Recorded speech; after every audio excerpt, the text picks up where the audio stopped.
Hey everybody, Simon from Lake Ub. Today we're talking about the perfect sequel to deer season, antler shed hunting. So every single year, whitetail bucks drop their antlers and then regrow them in the summer and into the fall. Every single year, that provides lots of opportunity to get out in the woods in the springtime, late winter, and go find those antlers. We're going to talk about when, where, and how to go antler shed hunting, and I'm going to give you one tip to double your success when you're out in the field. So when do you go antler shed hunting? Bucks are generally going to drop their antlers from about mid-January to mid-March. So I like to go in February. There's really not a lot going on. You're in between hunting seasons. You're kind of in between fishing seasons. The kind of doldrums of winter have caught up, and it's a good excuse to get outside, get some fresh air.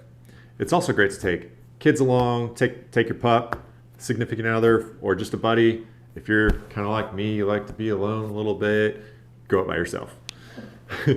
So February is the perfect time. You can also do double duty. You can scout for turkey season. You can take a shotgun and go squirrel hunting. You can go rabbit hunting and do a little bit of both. It's just another reason to get outside. So where do you do it? I mean, shed hunting can be done anywhere. It can be done on public land. It can be done on private land. The only thing you need to make sure of is that you're safe and legal. You're not trespassing on anybody's property, and you're not busting up anybody else's hunt or anything like that. So again, that's why I like February. Waterfowl season is over. All the late deer seasons are over. There's really nobody else that you're going to be interrupting or crossing up. I mean, you could start in January, but I really wouldn't.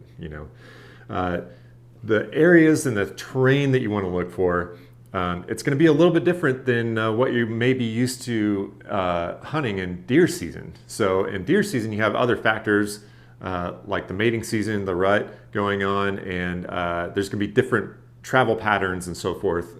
Late winter, that's when you have to think about what the bucks are doing when their antlers are going to be dropping. It's going to be late winter, food is scarce, it's going to be cold.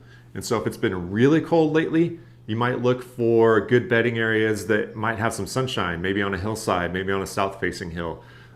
If it's been super just cold and windy and miserable, then look in deeper ravines and kind of, more kind of bottomland areas.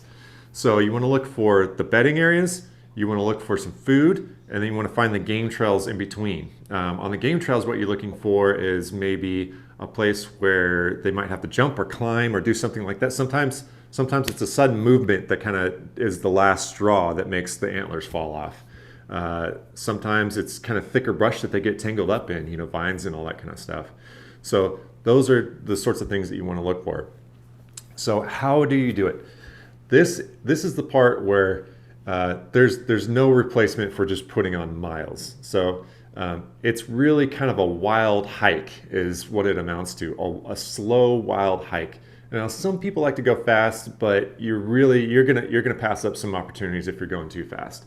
So walk slow and methodical. Again, this is hunting, right? So you should be used to kind of walking slow, using your eyes, tracking really slowly, and you want to look near and then you want to look far. And what you're doing is you're using the aim small, miss small mentality. So you're not looking for, a big, Fred Flintstone rack of ribs sticking out, just sitting there right in the middle of a field. That's probably not going to be likely what you're going to find.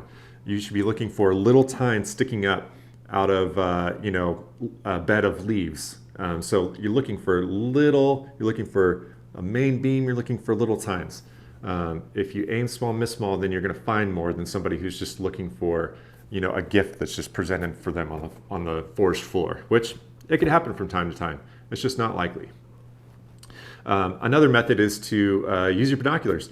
I have my hunting binoculars are 10 times to 20 times zoom, and so I can use them for close up, kind of detail, looking really close, and then zoom in real far and glass, maybe the far edge of a field, or get up high and glass the entire field and kind of span it back and forth so I don't actually have to walk the field.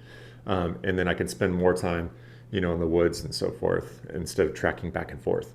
Now, the one tip that's going to help double your success, if you find one, I'll say it this way, when you find one, stop after you're done high-fiving yourself, or your buddy or your significant other. Stop and turn 360 really slow and look near, and then do 360 and look really far, because more than likely the other side is going to be really close by. It's really not going to be that far. So do a really slow 360, look close, really slow 360, look far, and then start doing circles, wider and wider spirals. And that's how you're going to really just double your chances when you're out there looking for shed antlers in the wintertime. If you found some cool sheds, especially in the Texas, Oklahoma, across the South areas, love to hear about that, hear your stories, see some pictures. And of course, subscribe to our channel, because we've got a lot more hunting material coming up too.